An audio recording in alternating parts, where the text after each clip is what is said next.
Ne smeva preveč govoriti o hrani, ker bom postala lačna. Nisem pa danes nič spekla, da bi prinesla zraven.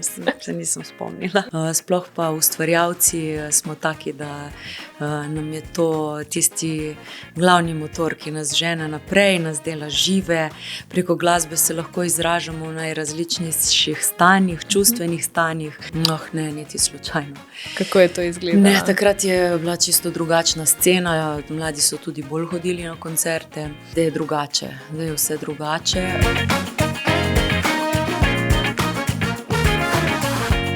Danes, današnjo skodelico kave pijem z vsem dobro poznano pevko Tinkaro Kovač. Lepo pozdravljena. Živijo, lepo pozdravljena. Upam, da ti bo tale pogovor všeč, pa tudi, da je kavica okusna. Ja, jaz se sicer danes s takimi pravličnimi skodelicami bolj počutim, kot da bi bila na čajanki s kakšnim klobučarjem in alico v čudežni deželi, ampak tudi kavo z veseljem spijem, ja. Večkrat na dan? Koliko kavice? Tudi prevečkrat kdaj. Ampak imam nizek pritisk, tako da celo zdravnica rekla, da lahko. Štempelj je. In je vedno espresso ali kakšna drugačna? Ja, vedno espresso, ker moja teorija je, da kava mora biti kava. Brez cukra, brez mleka. Je pa zanimivo, ne, za nas. Jaz sem obiskovala šolo v Trstu, najprej licej, potem še konservatorij. In če bi se recimo če bi te zdaj povabila, da greva skupaj na 20 različnih kav, od Videma pa do Trsta, pa Kopra, pa potem Postojne do Ljubljane, bi vsakič za isti izraz dobili nekaj drugega. Ja, verjamem. Ja. Ker se res toliko razlikuje, ja. Že če gremo na morje, pa si zaželimo tisto kavico, ki jo drugače pijemo v domačem okolju, je potem nekaj drugega. Je pa dobra pri nas, ne? To pa moraš priznati. To pa ja. Boljša kot pri sosedih, vsaj meni. Ja. Tam bolj izbiram, kam grem. Tu pri nas pa se vedno najde kakšna dobra kavica. Imaš tudi doma kakšne lepe šalčke? Ja, imam rada to. In imam tudi željo, da si kupim vreteno v kratkem in da sama začnem ustvarjati šalčke. To veselje nam je predala moja mama, ki je tudi naredila šolo za keramiko v Kopru. In imam rada lepe stvari. Tudi jaz imam veliko šalčk doma. Moj fant mi vedno reče, da malce preveč. Ampak nikoli ni preveč. In res je užitek spiti skodelico kave iz lepe skodelice. Res je. Tako da, jaz te razumem, ti mene razumeš. Ja. To je to. In še imaš kakšno drugo, kakšno zanimivo navado ali pa ritual? Ja, veliko jih je. Ja. Naprimer, zelo rada pečem sladice. In ko sem bila še zelo majhna, ko sem imela 6-7 let, je bilo dvoje. Ali bom slaščičarka ali pa glasbenica. Okay. Tako da to tudi. To ljubezen je pa name prinesla moja babica po strani očeta, ki je imela v centru Izole prav svojo pekarno s kruhom. In se spomnim, ko sva zjutraj skupaj vstali, ko me je čuvala, sva šli proti pekarni in ona je mesla in to je tako lepo dišalo že na vse zgodaj. In potem je bila moja naloga, da sem dobila tako veliko ščetko, kot ena taka velika zobna ščetka, ki je bila pravzaprav metlica, da sem vse drobtine tam pometla. Je pa zanimivo, ne, da takrat je bila samo bela štruca kruha, to je to. Ni bilo drugih stvari in to me potem večkrat spomni, da imamo mogoče danes preveč stvari. Vsega je preveč. Ja, težko se odločiš, ko prideš v novodobne pekarne, ko je tam res ogromno izdelkov in že gledaš, kaj bi. Tako da se popolnoma strinjam. Ne smeva preveč govoriti o hrani, ker bom postala lačna. Nisem pa danes nič spekla, da bi prinesla zraven. Se nisem spomnila. Ja, pa ura je že takšna, da bo kmalu pasalo kaj pojesti. Ja.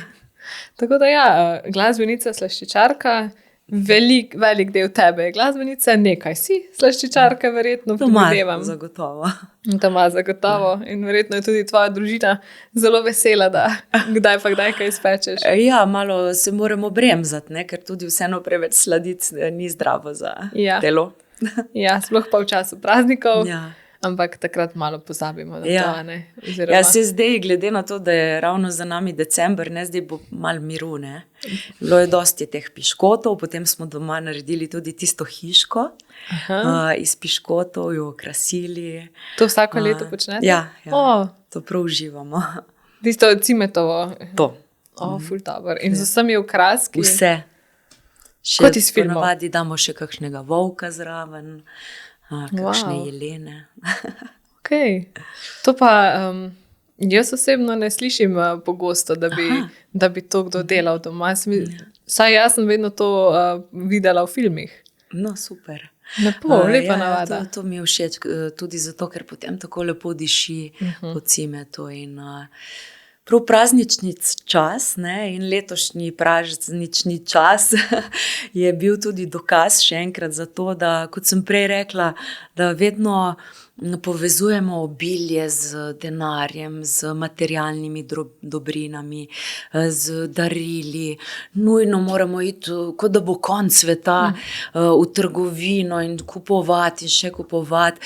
In en kup je teh nakupovalnih centrov, iz telefona nam skačejo ven skozi reklame.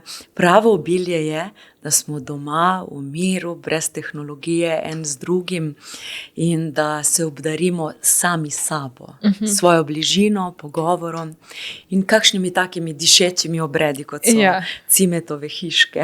Ki seveda vedno povežejo družino. Ja. Še imate kakšen drug lep običaj? Božični. Ja, mislim, mogoče to božični, ja, ampak tudi drugi običaji slovenski so super. In včasih se pohecam, no, v tej sezoni tega nismo naredili, ampak vedno si želim, da bi na binkoštni večer, na primer, šli nekam v naravo, v eno kočo sredi gozda, in da bi si dali v žep eno praprotno seme, ker baje pravijo, da če imaš na binkoštno noč v žepu praprotovo seme, da slišiš živali, ko govorijo in napovedujejo prihodnost. Tako da take stvari so mi všeč. Zelo povezane s slovenskim ljudskim izročilom. Ki ti je očitno kar blizu. Ja, no pa zdaj recimo na svet. Evo. Prihaja Valentinovo. Za Valentinovo vemo, da je spopularizirano v zadnjih več kot 10 letih tudi v Sloveniji, glede na ameriško propagando. Ne?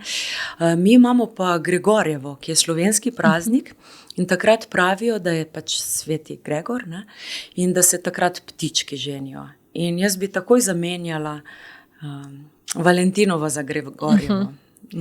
Mislim, da bi bilo to zelo lepa poteza vseh Slovencev. Vse se najdejo tisti, ki rečejo, joj, ne pozabiti na Gregorjevo, ne samo to Valentinovo. Vsi pozabijo. Ben sploh ne ve, kaj to je. Bi bilo lepo malce več teh slovenskih običajev.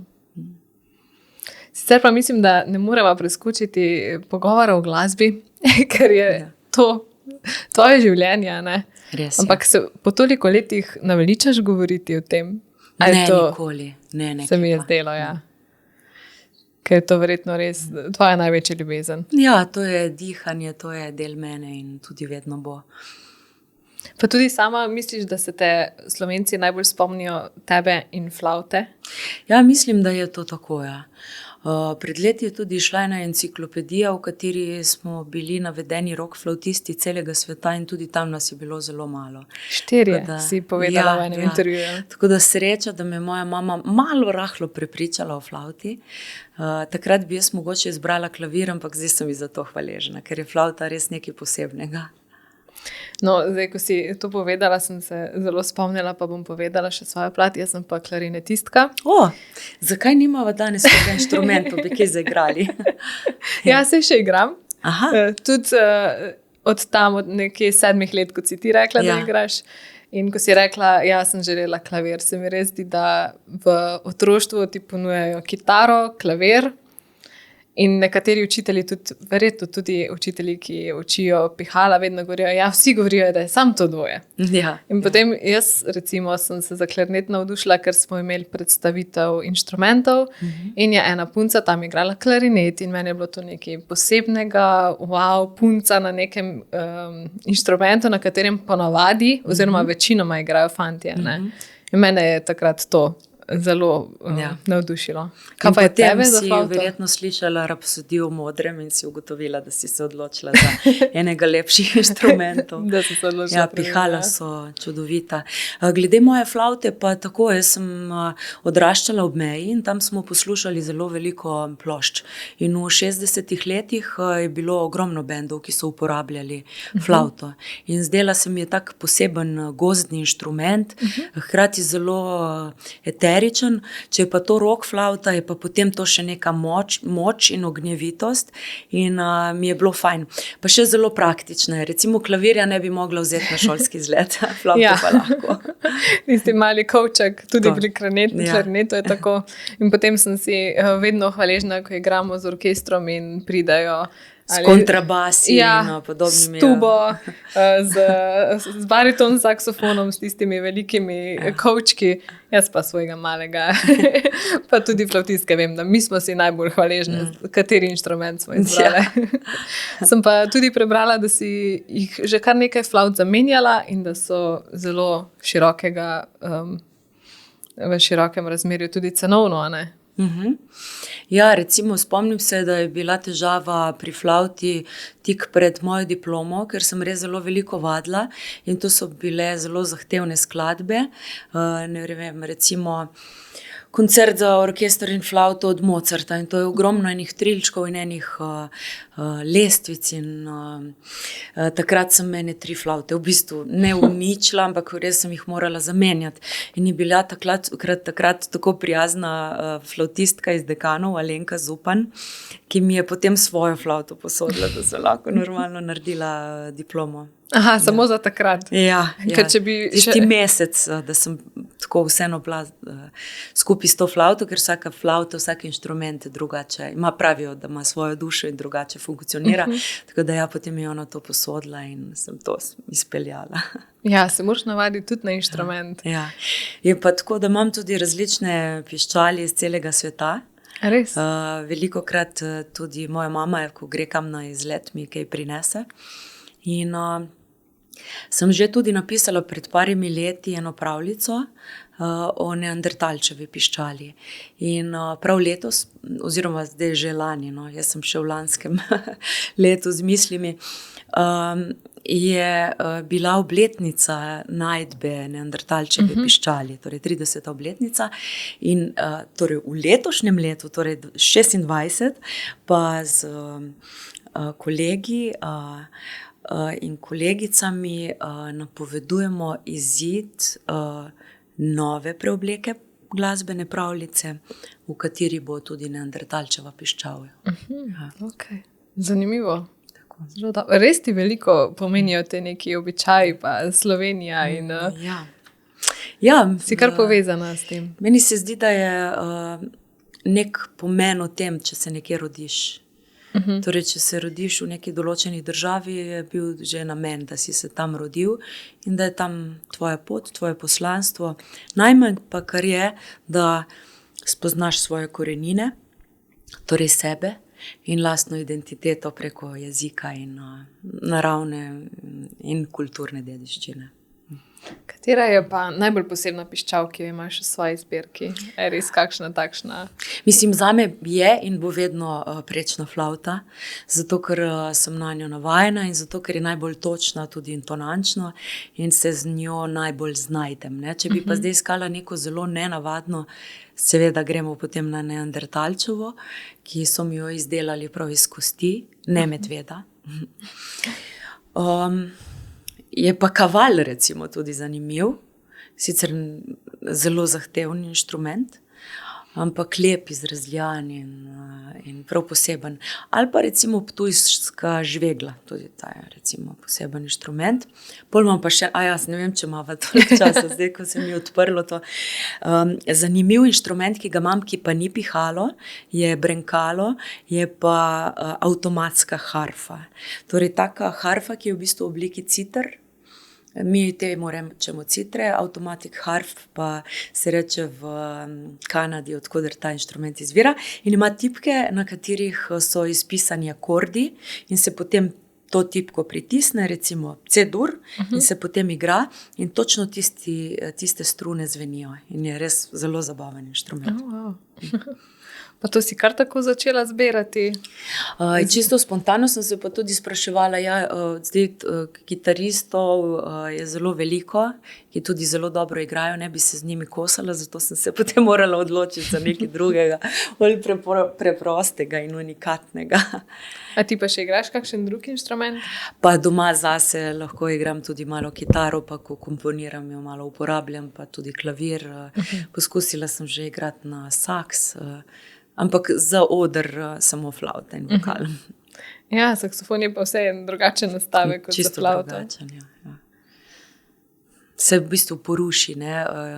Ker funkcionirajo čisto drugačne mišice in potem, če igram prej saksofon, v bistvu sploh ne morem več kontrolirati tona v flavti in je kot pravi Mozart, tak kosmac ton, ta pa ni lep. Ja, pa hčerki sta kaj zainteresirani za glasbo? Absolutno, to je njun način življenja in obe sta tudi zelo nadarjeni. Ena za ritem, ena za melodijo. Mlajša hčerka tudi lepše poje kot jaz.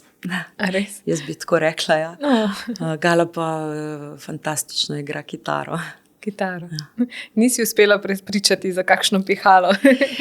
Niti nisem prepričevala, to se je zgodilo vse tako naravno. Jaz sem jima predstavila vse inštrumente in oni sta potem to zbrali. Alma je tudi nekaj let igrala violino. Flavta jima ni bila blizu. Pa to je boljše za družinski bend, ne, da vsak ima svoj inštrument, ja. To bolj priročno. Ja, ker v bistvu tudi tvoj partner Uroš, je multiinštrumentalist, multiglasbenik, Ja. Tako da imate res vse predispozicije za glasbeno družino. Ja, res je. Z Urošem pa sedaj tudi sodelujeta, imate že skupno pesem. Tako. Skupno pesem, ki sva jo predstavila tudi v javnosti v okviru projekta Rapsodija 9, za katero je vse tekste napisala Darja Furek, večino pesmi je uglasbil Oto Pestner, dve pa Uroš, predvsem pa to prvo najino, torej ni ga več časa. In imava pa še zelo veliko drugih skladb. Jaz ponavadi poskrbim tako za svojo interpretacijo, za kakšno vokalno linijo, kdaj kje sfriziram kakšen tekst. Uroš pa v bistvu vse posname, uglasbi, čisto vse inštrumente in potem to tako posebno in lepo zazveni. V tem letu bova tudi izdala dva projekta in sicer eden bo v okviru obeleženja 10. žal smrti Srečka Kosovela, drugo pa najin album duetov, na katerem bodo dueti, ki so bili napisani, dajmo reči, v zadnjem dobrem letu. Zelo lepo. Veliko projektov za novo leto. Ja. Se verjetno veseliš, ne? Se, in posebej je to dobro, zato ker je v bistvu že vse narejeno. Zdaj čakajo vse te glasbe, da se jih da na oder in da pridejo do ljudi. Zelo lepo. Kako pa je, ko si dva glasbenika delita življenje? Zdaj, to se sliši tako zelo poetično, romantično, da sta zaljubljena dva glasbenika. Se tudi je poetično in romantično, tako da se ne samo sliši, se pa sliši veliko glasbe. Ja, in to je privilegij, da lahko z nekom v bistvu deliš svojo največjo strast in ljubezen, kot je glasba. Sploh pa ustvarjalci smo taki, da nam je to tisti glavni motor, ki nas žene naprej, nas dela žive. Preko glasbe se lahko izražamo v najrazličnejših stanjih, čustvenih stanjih. In mislim, da nas to lahko ohranja tudi tako žive, živahne, iskrive in avtentične. In če je posledica tega, da nas ljudje poslušajo in da se tudi oni najdejo v tem in da v tem najdejo nekaj dobrega in da rastemo skupaj, je to sploh super. To je očitno neko vodilo, ki vaju vodi, ne, pri ustvarjanju. Ja, seveda, absolutno. Mislim, niti mogoče ni neko vodilo, ampak sva sama svoje vodilo. Zato, ker pač to enostavno tako naravno poteka, da ni potrebno nobene dodatne, ne vem, nobenega dodatnega napora. Jaz nikoli nisem razumela tistih glasbenikov, ki govorijo, da se pri glasbi treba žrtvovati in odrekati. Pri nama z Urošo je to ravno obratno. Pač jaz bi prej rekla, da se moram odrekati čemu drugemu, ne? Da imam potem več časa za glasbo. In še ko bi me vprašali, kaj delam v prostem času, je to spet glasba. Sta pa rekla v skupnem intervjuju, da v bistvu ne ločita zdaj zasebnega dela in pa tega glasbenega ustvarjalnega dela. Ja, se to poteka, tako se vse skupaj prepleta vedno, ja. Ja, če je to res ljubezen, velika ljubezen do skupne stvari. Je to nekako naravno, ja. Ja, zelo lepo. Ampak ja, tako kot sem ti že prej rekla, ja, vedno sem si zamišljala, ok, 2 glasbenika se zaljubita, to je res tako poetično, ne? Ja. Zelo lepo, upam, da bo še veliko več lepih skupnih projektov. Hvala. Kako ste si pa slogovno v glasbi? Zdaj ti si v svoji karieri dala nekaj različnih slogov čez, si se v teh letih seveda pričakovano spreminjala. Kako pa vidva imata isto pot, so vama všeč iste stvari, prideta kdaj do razpoti? Pa ja, kdaj tudi se kregava, kdo bo prvi stisnil na miško in posnel neko novo različico vokala in podobno. Ampak v osnovi je v bistvu spet tista življenjska filozofija, ne, da v glasbi ni nekih v bistvu ločnic in nekih zapovedi, da bi se morala gibati znotraj enega žanra. Ampak glede v bistvu na najino tudi izobrazbo, tudi Uroš ima klasično izobrazbo za harmoniko, pa je igral v najrazličnejših zasedbah, od džeza do popa, do roka in tako dalje. Podobno tudi jaz.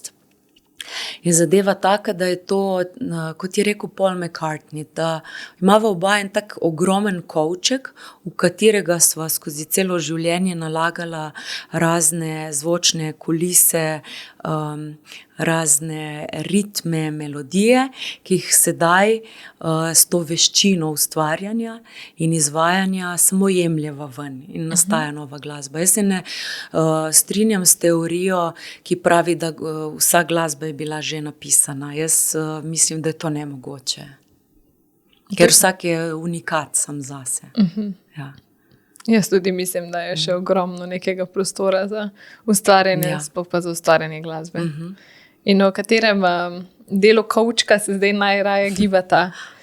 Kateri iz vrste trenutno najbolj vaju privlači?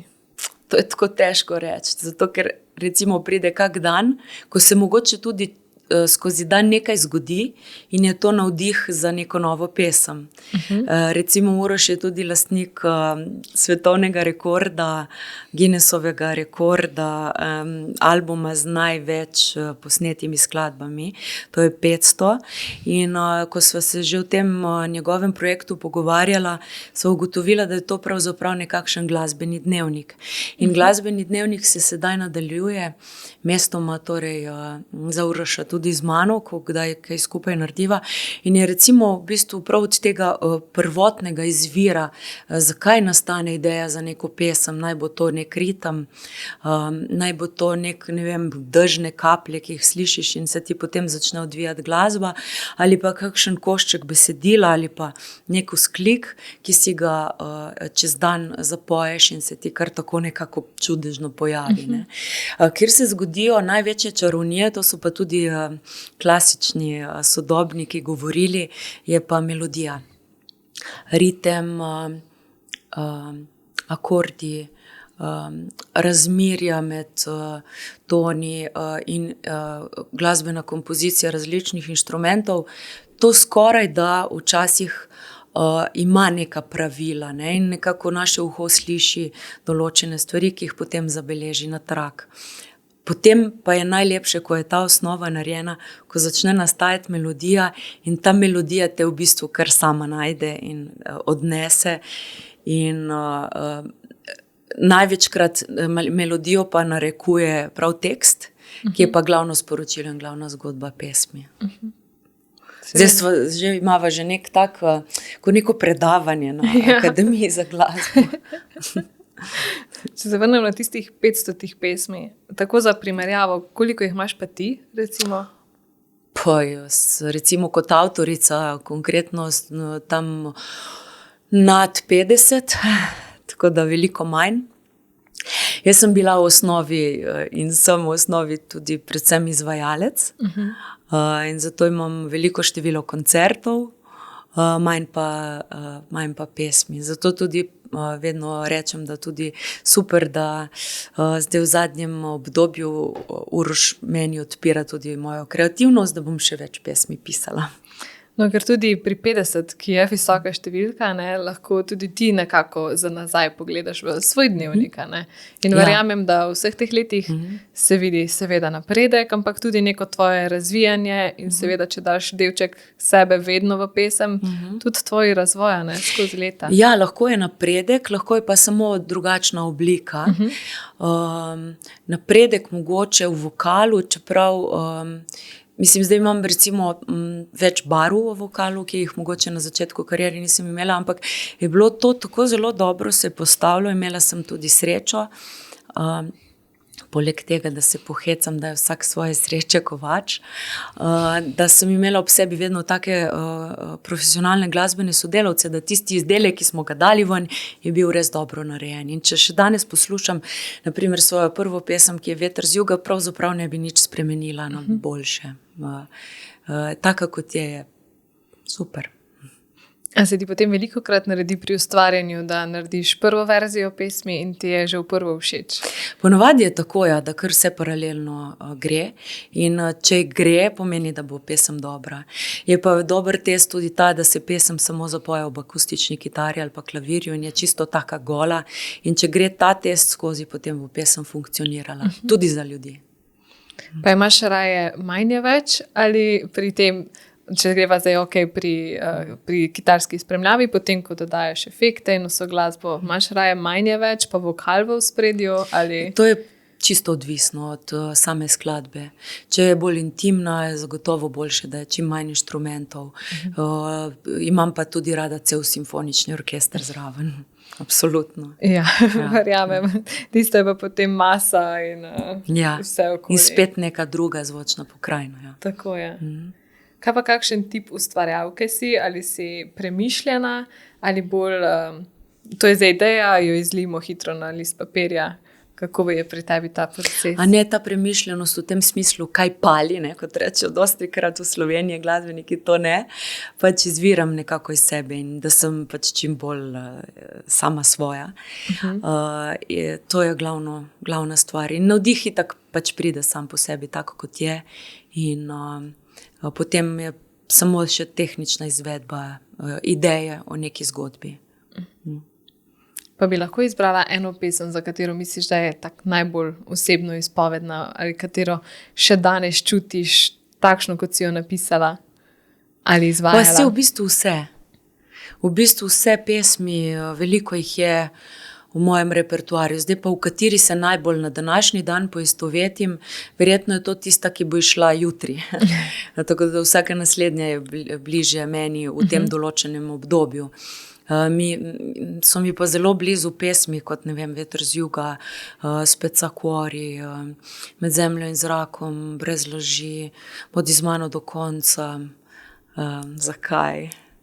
Med začetkom in koncem spet. En kup jih je. Katere pa, oziroma, zanima me, glede na to, da torej ustvarjaš že od 97. leta, ne? Kdaj pa je prišel tisti prvi občutek, da so te v Sloveniji sprejeli oziroma prepoznali kot kakovostno vokalistko, ustvarjalko? Kdaj si ti osebno sprejela, dobila tisti občutek, ok, zdaj pa sem, zdaj pa je to? Ja, v bistvu to je bilo zelo hitro. Najprej, kaj ne rečem, poraz. Nastop na predizboru za Eurovizijo in pač skladba Veter z juga, ki je prestala, mislim, da na predzadnjem mestu, ampak nisem se nič kaj preveč sekirala. So pa potem radijski uredniki opazili to pesem, ki se je potem čez 2 meseca začela vrteti in je bila najbolj predvajana skladba tistega leta. Tako da tisto je bila že prva potrditev, potem pa isto leto v avgustu nastop na Melodijah morja in sonca in nagrada za najboljšega debitanta. In naslednje leto, potem januar, februar, pa Zlati petelini. In takrat sem jih prejela, mislim, da 8. Tako rekoč za vse možno, kar lahko človek dobi. In potem pa koncerti. In leta 1999 recimo se je res zgodil steber vseh smislih, tudi diskografskih, vsemi možnimi nagradami. In pa takrat se spomnim, da sem imela 100 koncertov po celi Sloveniji v tistem letu. Kar veliko, glede na število dni v letu. Ja. In na majhno Slovenijo. Ja. Pa je bilo v tistem času verjetno po istem postopku, kot pa so zdaj koncerti, kako se spominjaš takrat? Ne, niti slučajno. Kako je to izgledalo? Ne, takrat je bila čisto drugačna scena, mladi so tudi bolj hodili na koncerte. Imam eno tako prizorišče, ki ga pogrešam, je Štuk v Mariboru. Zdaj je drugače, zdaj je vse drugače, ampak zaradi tega potem rečem, da sem imela srečo, da sem se pač rodila v tistih letih, da sem lahko doživela prav to neko zdravo glasbeno sceno, kjer niso bili paralelni svetovi. Skratka, eni glasbeniki danes obstajajo samo na spletu, eni samo na koncertih, eni samo na radijskih postajah, eni ne vem kje. Eni so kloni, eni so tisti, ki delajo glasbo z umetno inteligenco. No, takrat jaz sem imela tisto obdobje, ki je trajalo kar enih debelih 10-15 let, da je bilo to vse skupaj povezano.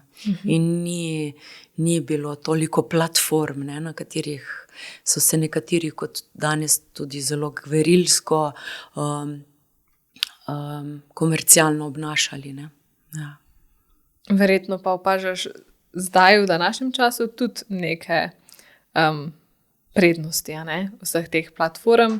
Verjetno pa vseeno pogrešaš tiste stare čase. Ja, zagotovo. Danes se objavi komatine lahko po celem svetu, danes se lahko vzpostavijo tudi kakšne sodelovanja z čisto drugih koncev sveta in tako naprej.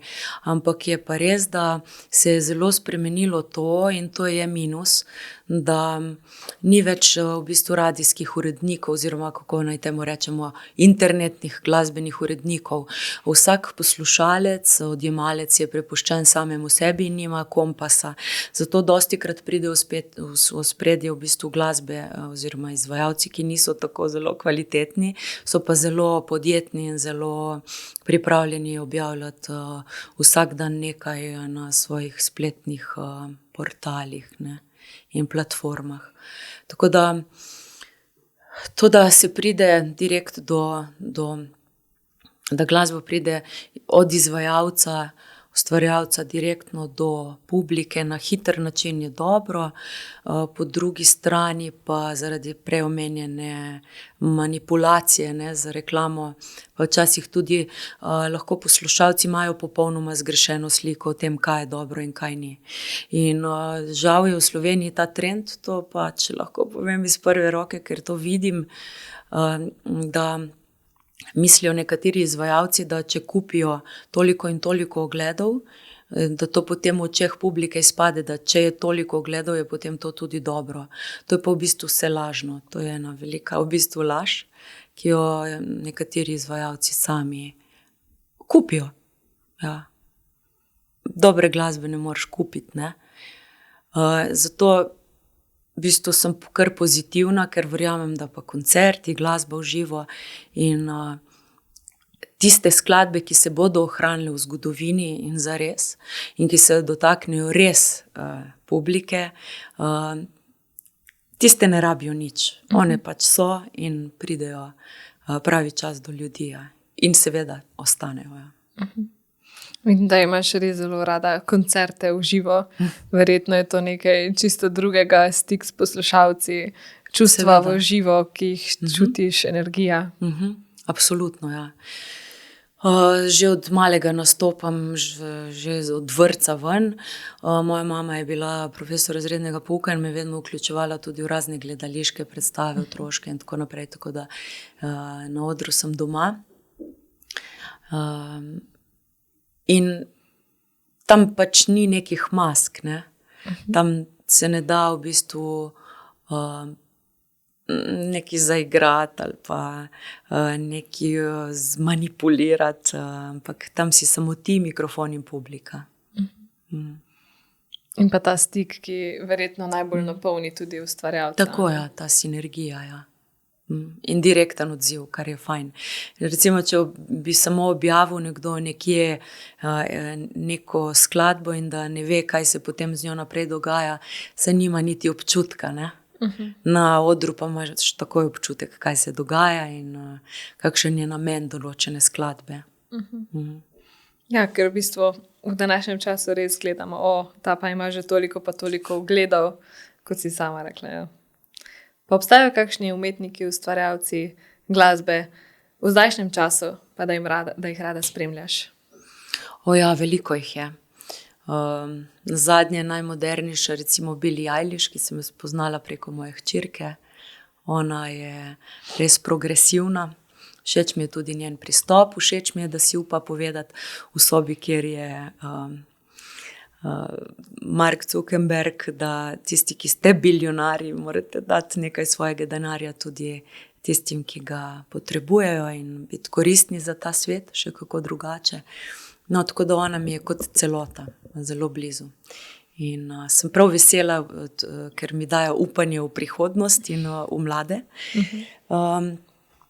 Potem so pa tukaj klasiki, kot so Coldplay, med vokalistkami so mi všeč, recimo Pink, pa dobro, od starejših Aretha Franklin, pa ne vem, dosti jih je.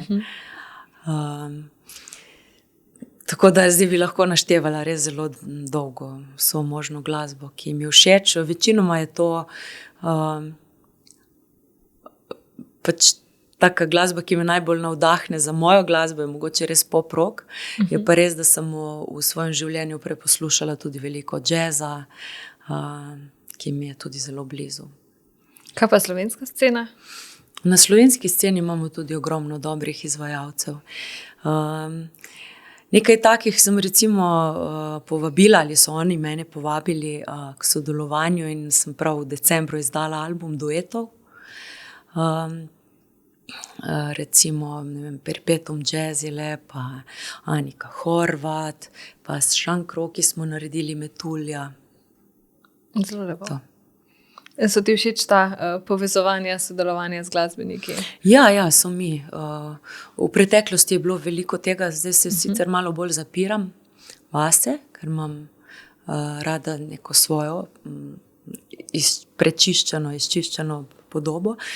Ampak zagotovo, operna pevka Montserrat Caballé je rekla, da seveda je glasba tista, ki ostane, ampak ostanejo pa v življenju nekega glasbenika tudi glasbena prijateljstva.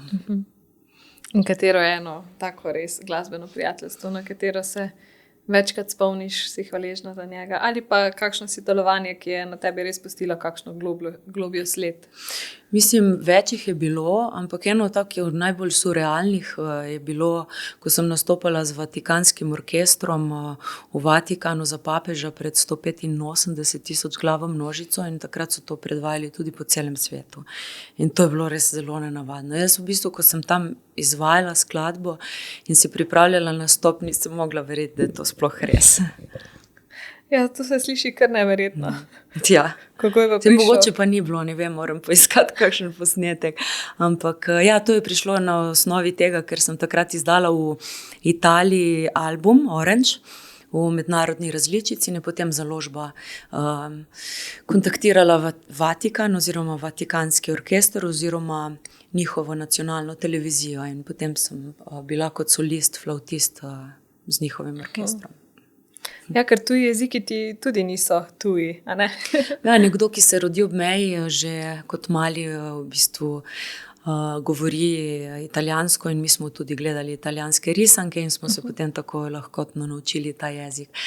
So mi bili pa jeziki nasplošno všeč, tako da sem se potem upisala v Trstu srednjo šolo in sem se tam učila 6 jezikov. Katere pa? Latinščina, to bolj v pisni obliki seveda. Potem smo imeli slovenščino, angleščino, ruščino, nemščino. To. Potem kasneje sem se učila še malo španščine. Ne znam pa francoščine, ki bi se jo rada kdaj naučila. Pa verjetno tudi kaj zapela v francoščini. Se mi zdi, da tudi če se nekdo ne spozna toliko na glasbo, vedno reče, v francoščini se pa res lepo sliši. Res je, se strinjam. Ja. Mogoče pa to še za kakšen projekt. Ja. Odraščala si torej pri meji. Kako pa je izgledalo tvoje otroštvo? A si edinka, imaš brate, sestre? Sem edinka, odraščala sem v kraju, najprej v Kopru, zraven Luke Koper, kjer nas je namesto budilke zjutraj zbudil parnik. Moj oče je tam delal Globus Film Koper in je imel tudi tam notri svojo tiskarno, tako da von po nitrorazrečilu in barvah. Pri moji babici spodaj najprej na pošti, potem pa v knjigarni, pa von po knjigah, pri mojemu nonotu, pa v tiskarni Jadran takrat tudi črke in tisk in knjige in tako dalje. Moja mama je učila potem v osnovni šoli v Dekanih in smo se preselili na vas. Sicer smo živeli v edinem bloku v Dekanih, to je bil učiteljski blok, ampak obdana z naravo in prijatelji, tako da smo v bistvu se zelo pristno igrali in tekmovali bosih nog, kdo bo hitreje tekel. Jaz sem bila vedno zadnja. Ampak lepo otroštvo na vasi. V bistvu na vasi je relativno blizu Kopru. In potem sem v bistvu hodila v glasbeno šolo v Koper. Bilo je, vem, da par šolskih let, ko sem bila v glasbeni skoraj vsak dan popoldan, ker sem si naložila vsa možna predavanja oziroma vse možne oblike izvajanja glasbe, od orkestrov do komornih zasedb, solfeggio, harmonija, jazz, ne vem kaj še vse. In smešno je bilo to, da ko sem bila tam v 1., 2., 3. razredu osnovne šole, moja mama še ni imela izpita in me je vozila z avtomatikom v glasbeno šolo, tako da smo morali štartati skoraj 1 uro prej. Jaz z ruto na glavi in sva šli. Se je pa potrudila, da si bila Zelo. tam. Te je torej vedno spodbujala na glasbeni poti. Še danes. Lepo. Kako pa ona gleda na to tvojo kariero? Ona je v bistvu najbolj neizprosen kritik in nima dlake na jeziku in to je vedno dobro. Potrebuješ nekoga takega. Ne? Ja. Čeprav je velik kritik, pa verjamem, da ti vedno stoji ob strani. Ja, seveda. Ja, absolutno. Imam srečo. Še imaš kakšen lep spomin iz otroštva? Mogoče tudi povezan z glasbo? Lep spomin iz otroštva. Mogoče to, srečanje z Bojanom Adamičem. Takrat je obstajal še Veseli tobogan in sem nastopala, mislim, da sem imela 8 let, s blok flavto, s petjem in igranjem. In ko sem srečala Bojana Adamiča, me je naučil ene tehnike učenja, ki jih še danes uporabljam in so zelo učinkovite. Mi je bilo pa res prav lepo že takrat kot otroku videti od blizu ta orkester revijski njegov in kako je bil on res pri ne vem kolikih svojih letih še vedno mlad v srcu, ne, in iskriv in zelo ustvarjalen. V bistvu v parih intervjujih sem pa tudi prebrala, da tudi zate pravijo, da imaš še vedno otroka v sebi, tako kot si zdaj rekla, da je bil iskriv. Se mi zdi, da tudi zate to velikokrat rečejo in da mislijo, da si mirna v zasebnem življenju, ampak si razkrila tudi v tistem skupnem intervjuju z Urošem, da nisi tako mirna. Ja, kaj to sploh pomeni? Ne vem, jaz mislim, da za vsakega je dobro, to vsi govorimo, da neguje otroka v sebi, ne? Torej, da je v bistvu kot nekakšen norec, ne? Norec pa pomeni, da tudi če večkrat v življenju se spotakneš ali pa če ti nekaj govorijo, da bi bilo boljše ali prav, in tudi če ti ne uspe česa doseči, ne, da imaš v sebi to vero, da vedno poskusiš znova in imaš vedno tisti žar in da vedno verjameš. Ja. Ja, zelo lepo. Mislim, da je to nekaj takega, kar lahko imamo nekaj zadaj, ne, da nas to vodi. Kakšna je pa tinkara na domačem kavču? Kaj najraje počneš? Prvo kot prvo nisem na kavču. Nisi, okej. Kavč zame ne obstaja, televizija še manj. Skozi nekaj delam. Tudi barvam belim, nekaj omarice šraufam, nekaj skozi ustvarjam, delam. Zdaj, na primer, pač kako se temu reče, recikliram ali pa restauriram, no, nekako na novo. Barvam ene stare kose pohištva, obnavljam tudi kuhinjo, rada imam kamin, tako da imam kar 2 doma, vedno potem zakurim, tudi nasekam drva, če treba. In ja, moja vizija prihodnosti je tudi, da bi imela en tak vrt, pa bi imela to, bi malo imela v bistvu svojih domačih povrtnin. Ja. Drugače, če pa kaj drugega, kar ni tako tehnične narave, tudi rada kaj preberem. Ampak res televizija, kot da je ni. Pravzaprav kar brez veze, da plačujem tisto naročnino. To je zanimivo, ne? Ker moj oče recimo dela v kinu. In v otroštvu sem skozi hodila v kino. In smo original filme gledali, se spomnim, ne vem še, ko je bil Forrest Gump. Jaz sem ostala kar 3 predstave, eno za druge vnotri. Kaj lahko še enkrat gledam? In sem potem v bistvu gledala to. Še takrat v pravilniku Republike Jugoslavije je pisal, ne vem, 2., 3. člen, da vsi najožji družinski člani imajo vedno vse predstave zastonj. In tako da sem jaz bolj veselo takrat verjetno dobila to svojo dozo, ne? Ja. Audiovizualnih del, ki jih danes veliko manj konzumiram, ja. Je pa zanimivo, ne, da zdaj sem se čisto tako spomnila, ne, da moj dom, zdaj v kratkem bi rada imela stacionarno številko in tisti telefon na številčnico, ne, torej, da se to vrti. Ker v otroštvu tudi to je bilo, mi sploh nismo imeli telefona. Jaz sem dobila telefon, ko sem imela 12 let, 13, to je bila zavestna odločitev. Mogoče tudi malo po zgledu čisto nezavedno severnoevropskih držav smo bili mi taka familija, da če si pač kaj hotel vprašati, si pač potrkal na vrata, ne. In telefona ni bilo, ja. Pa televizija tudi ne, ja. Se nam je pokvarila, ko sem imela mogoče 4-5 let. In potem je moja mama to televizijo, še tisto črno-belo, tako kvadratno, veliko, rdečo, spravila v omaro in je rekla, pa se ne rabimo televizije. In res nismo bolj brali cele dneve, se pogovarjali. Zdaj tudi ti praviš, da ne rabiš televizije. Imam za zaključek še kratka vprašanja za kratke odgovore. Pa zdaj že vemo, da imaš rada sladko, ampak kaj je tvoja največja sladka pregreha? Čokolada. V katerikoli vrsti? V bistvu, ja. Ali imaš kakšno nenavadno navado? Stvar, ki jo počneš, karkoli? Ne vem, meni se zdi vse tako naravno, navadno. Bi mogli kakšnega družinskega člana vprašati ali pa prijateljico? Ja. Mogoče je najbolj nenavadno to, da netipično, no, mogoče za žensko, da hočem vedno vse omarice sama zašraufati. Da nočem družbe, rabim mir in to vse sama potem naredim. Te še to sprošča? Ja.